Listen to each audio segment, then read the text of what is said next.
This show is brought to you by Rotary International. Service above self.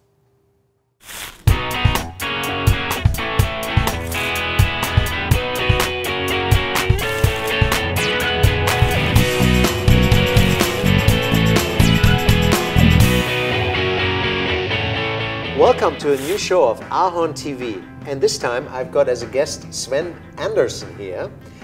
You are the CEO of Greenhouse Gas Accountant Services, and we're going to talk today about climate change and is it actually necessary still to talk about climate change, because some people are fed up with that topic, aren't they?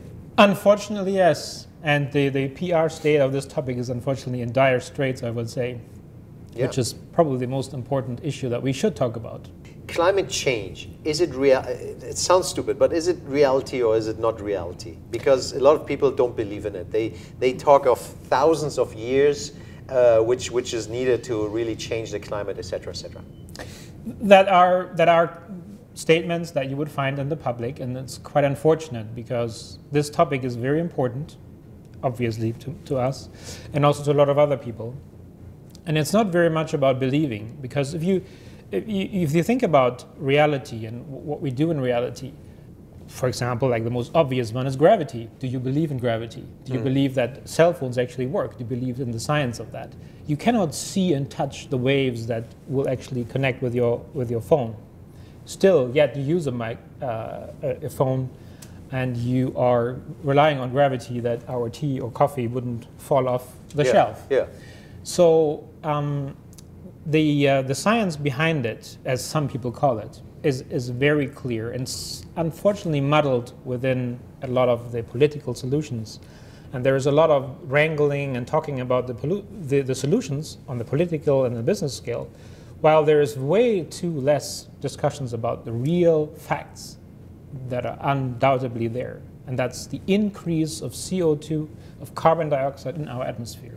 Now, before we go into the nitty-gritty, let's quickly just explain to our viewers. You are a greenhouse gas accountant, and your company is Greenhouse Gas Accountant Services. You're the CEO of that company. What do you exactly do? Then we know exactly that you are the expert we're talking to. Not sure if I'm an expert, but at least we're focusing on this topic and trying to provide a service, and we are providing the service that provides quantification of greenhouse gases, because the problem, as I'll hopefully be able to explain later a little bit more, is the concentration of greenhouse gases in our atmosphere. So obviously the solution to this problem is to reduce the concentration of greenhouse gases in our atmosphere. And in order to do that in a sensible and coordinated way, you have to know how much you contribute to that concentration. And therefore the quantification is the first step of managing this. So you cannot manage what you don't measure.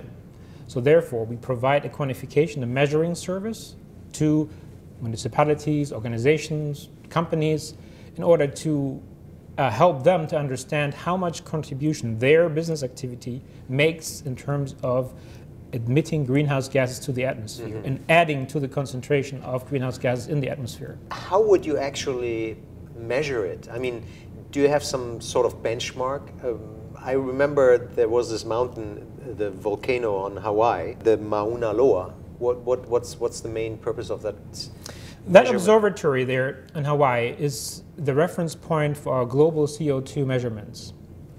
One reason for that is that they already started in the late 50s to measure actually CO2 concentrations in our atmosphere. So we have a long record, and we can see the major increase in CO2 in parts per million in the atmosphere from that observatory back from the 50s, and the rapid increase in the last 50 years. So my first question is, why did they start in the 50s with that? I mean, what was the initial? They had this. They saw an increase and changes, and had the suspicion that maybe CO2 plays a role in this.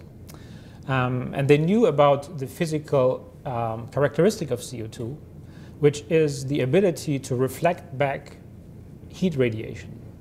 And that's not a fact that's disputed. We all know that that's happening, that CO2 molecules are actually reflecting back heat radiation. And if you increase the CO2 and you increase the heat radiation, as if you would put in more clothes and more clothes and more clothes and more clothes and never take them off. So we are talking about the atmosphere itself? Yes. The reflection of the atmosphere? Yes. Despite the name greenhouse gases, where you think that this effect will be at the outer layer of the atmosphere, it is throughout the atmosphere. The actual concentration of CO2 molecules within our atmosphere are radiating back heat. So the sun is shining on our on our Earth. You have something called absorption that happens. So light is converted into heat. Yes. And if you park your car in the sun, you would know like how quickly light changes into heat. You know how, I mean, in summer your car gets hot very quickly. So you feel the power of this conversion of light to heat. So you can actually touch and feel this phenomenon. There's nothing you need to believe. This happens and you know it happens. You can put a chocolate there and you know there's a conversion of light into heat in your car. So what's wrong about that? There's nothing wrong with that. And that happens also in our atmosphere.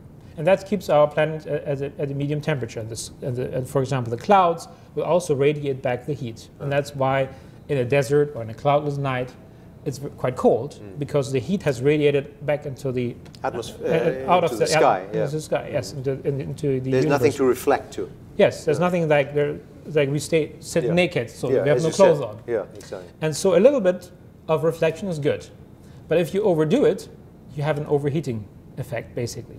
Like you would have if you put too much clothes on and you go outside, like it's 30 degrees outside, and you have like a winter coat on, like there's something wrong. Things are not going the way they should. And that's happening to our planet, that things are going slightly wrong. But aren't people actually more complaining that it's so cold? Or, I mean, do you really can see it, or is it? You can see it in the increase in CO2, and at this observatory is like rapidly going up. We're at the moment at 392 parts per million, which is the highest concentration in the last 20 million years. Wow.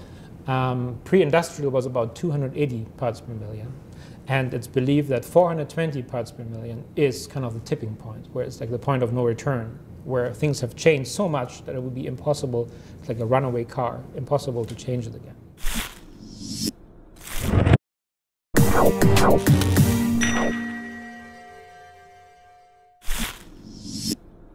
The problem with this whole climate change problem is that the communication is all about the political solution, rather than explaining a wider public what actually this is about. And if I can take a picture, draw a picture for you to make this more clear. I brought now a board, and feel free to draw us what you just want to tell us. Okay, let's give this a try. Okay, we have an island with a mountain and a volcano. And maybe here is a village down here. And usually if this mountain will erupt with a big rumble, all these people will hear immediately there's something wrong here. And the mountain will spew and you will hear the noise, and it will be, in a split of a second, you have chaos around you and everybody will realize there's in danger. Yeah. Just imagine this volcano will erupt in super slow motion. Like the lava will come out and it will basically slowly run down. Very, very, very slowly only run down the mountain. Yeah. Just imagine what happens in this village down here. They will discuss endlessly, is this a threat to this village or not? Nobody will actually know. Ah. And maybe some people will go up to the mountain and see, wow, this has moved a little bit again. And some people will not bother about it because they don't hear the rumble, they don't hear the usual signs that will tell them this is dangerous. So the people that have walked up the mountain and are measuring, like, okay, this has gone again, versus the people that are not going there and not looking at the facts that this is moving, will have endless arguments. Should we move the village, and what is actually going on? Or should we like just ignore it? It's still far away, and again this lava is moving again. And that's happening with climate change. It's very hard to understand that we have this very catastrophe in slow motion going on, and if you don't look at the facts and you don't look at it very carefully, you will feel, what's all the fuss about? Like, yes. I don't see the world coming down. I don't see like my house burning down or something. If this takes 10 years, I would know that I've got at least 5 years, if I take 50% as a fault rate, to move from here. So, but the problem why should I bother? Yeah, but the problem is, this goes faster. No? You don't know what's going to happen, because you cannot go down here where the magma chamber is, Yeah, you cannot put a measurement device there. I see. It's impossible. The same way as we cannot predict what the weather is going to be tomorrow at 5:15 and 10 seconds. Is there going to be one raindrop on your head? We cannot predict it. There are so many factors. So the people who are watching this are growing more and more concerned, and the people in this village will be more and more fed up to hear about it. Yeah. Does that make sense? Does it resonate with you? Yeah, I understand. So theoretically, we are the Earth, and this is the problem. Yes. And most people, except scientists, don't see the problem. They just think, well, so what? Not in my lifetime. And let's imagine all these houses are using air conditioning and have some interesting measurements where they use some device, doesn't matter right now, where they use the heat that is in their house and pump it into the earth. And that actually fuels the magma. Just as an example. Yeah? So whatever these people do in this village... So you actually create a driving factor to... Yes, the behavior in this village actually increases the magma flow. And so as closer the magma gets, as hotter these houses get, and as more of these people crank up the air conditioning, as more and more the catastrophe is it's increasing. Unfolding. So it's a real vicious circle. We are right now in there. Yes, and these people, like, imagine again the scientists, people that watch this and think, where does this come from? Where is the additional heat coming from? The only heat that we are producing on all this island, other than the volcano, is our heating devices. So they think that must be the source. But imagine the scientists talking to the people in these houses. Oh, you have to shut down your air conditioning. They go like, "Are you crazy? I don't want to have the inconvenience." Yeah. And they keep running the air conditioning and heating the magma flow. And the other problem is that the scientists telling these people, not only you have to think about moving the village, you also have to stop using your air conditioning. And these people think these scientists are crazy because nobody can actually go down and see how the heat molecules are moving into the magma chamber, because it's impossible to be down there. Where would be here the point of no return, that we cannot stop the magma anymore, or that these guys can't run away? No, the point of no return would be here, that if you have enough hot magma here on the slope. You're speaking metaphoric, right? Yes. For the Earth itself also. In this example, you could say that if there is enough magma here, it has enough velocity to actually roll down the heat and destroy the villages, even if they would stop the air conditioning, because there's already so much heat there that it destroys the houses. And the same is with climate change. If enough CO2 has been emitted and the climate has changed, what here in this case is the velocity of the magma, would be in climate change would be the permafrost areas, there's quite a large belt of permafrost in the north. So then up to the Earth pole. To the North Pole, yes. And all of that contains a lot of methane. And if all of that methane is emitted into the atmosphere, you would have a very hard time getting that out of the atmosphere again. And you know, in deep ocean, there are several fields of frozen methane. Yeah. They're there as it's clumps of methane. And if they also are emitted into the atmosphere, you would need like thousands of years in an ice age or whatever to get all that methane back out of the atmosphere. So the heating process at some point will run away, and human activity, it will be out of our hands to reduce the concentration within the atmosphere.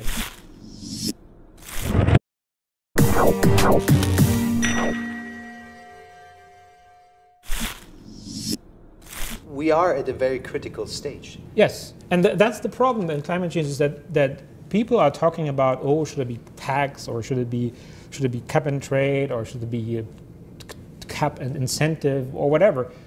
The basic problem is the majority of the population has not gone up the hill and shown where we are, and they're not showing the progress. You don't have on TV the CO2 pp as a parts per million of the atmosphere as a constant information. That should be on the front page of every newspaper. You should have the information where we are. So why isn't it? I mean, it seems to be not only a problem which is of a, with a natural reason. It has obviously political reasons. Sure, there's also lobby groups that are lobbying against having that information being disseminated. But partly I also blame my colleagues, so to speak. And even I, in the beginning, didn't talk enough about the basic information, which I do now, as you can see. I'm very much focused on sharing as much information as possible and not lecturing people, you should do this, and that doesn't work. You have to share the information that is there. The evidence is overwhelming as long as you concentrate on the basic facts. But we cannot reverse anymore what we have destroyed. We can only stop it now. Or can we actually reverse it? Because we haven't reached the point of no return. We can still reverse a lot. There's still going to be, the climate change will go on, even though it will stop now completely. But it will be a far less drastic effect. Now, the effects of climate change are rise of sea level, unpredictability of weather patterns. And those things don't mean a lot if you don't put it in the context of food production. I think the food production is like the most dear thing. Like if we cannot afford anymore the production of food, then we have a dire problem, I would say. If a farmer doesn't know anymore what the weather is going to be next year, in terms of weather patterns, not exactly what the weather is going to be on the 5th of June at 12 o'clock, but if he knows, okay, there's a rainy season and there's a dry season, he needs to be able to determine what crop he's going to use, when he's going to put it into the ground, when it's going to be ready to harvest, and when are the weather conditions right to actually harvest. You cannot harvest grain in pouring rain and hail. It's impossible. Getting back to the practical side, me as a consumer, A, what can I do? And B, what can the politicians do to change this? Because obviously a lot of countries have their own agendas. How does it help Germany if the neighboring countries like France and Czech Republic continue to work full power on nuclear power? Let me address the fact of different regimes in different countries first, and also the question about what can I do. For the personal question, what can I do? I think it's important that you look by yourself, look up the observatory in Hawaii, look at the basic facts, how our CO2 levels in the atmosphere are increasing, and how that's totally unprecedented for the last 20 million years. Why don't we find that in the news about the observatory in Hawaii? Because most people, most journalists are not aware of it. And as I said, I would even blame my own colleagues for maybe not having focused enough on the basics. And as a consumer, you should demand being better informed about this on an ongoing basis from journalists and also from educational institutions. This topic is so important. Could we theoretically put on our website of AhornTV the link, not only the link, but also the picture, the continuous change of that climate change of that website? Could that everyone do it? There is an app for that. There's an app even for that. As usual. So, I think there's an app for that where you can actually display this on your website. So we should do that then. I mean, yeah, I would. That's the first step already. To inform other people. Or put a link in where you can look up on a continuous basis the CO2 levels of the atmosphere. Okay, we will do that. That's like an undisputed fact. Yeah. There's nothing that you believe or not believe. That's what's happening. It's measured, and it's measured continuously, and it's peer reviewed, and there's no magic or intrigue about it. Yeah.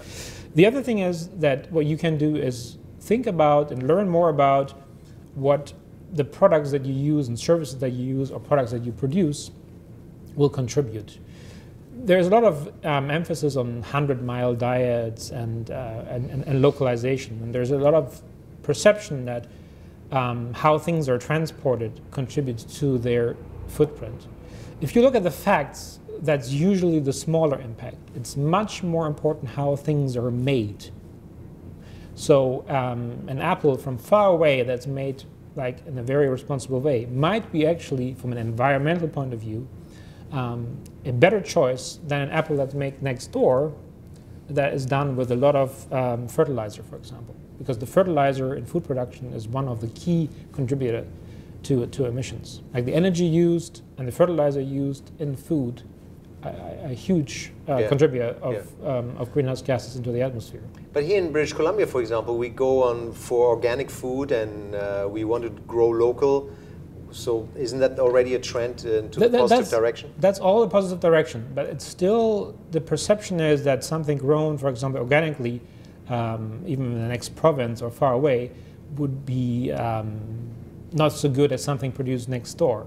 It is more important how things are made.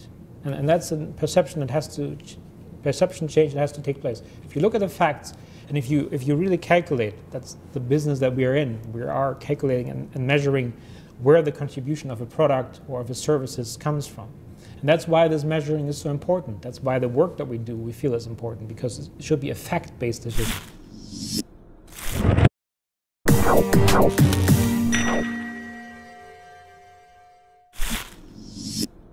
Comparing this now to Germany, would you say that Canada is putting much more effort in doing that, or is it?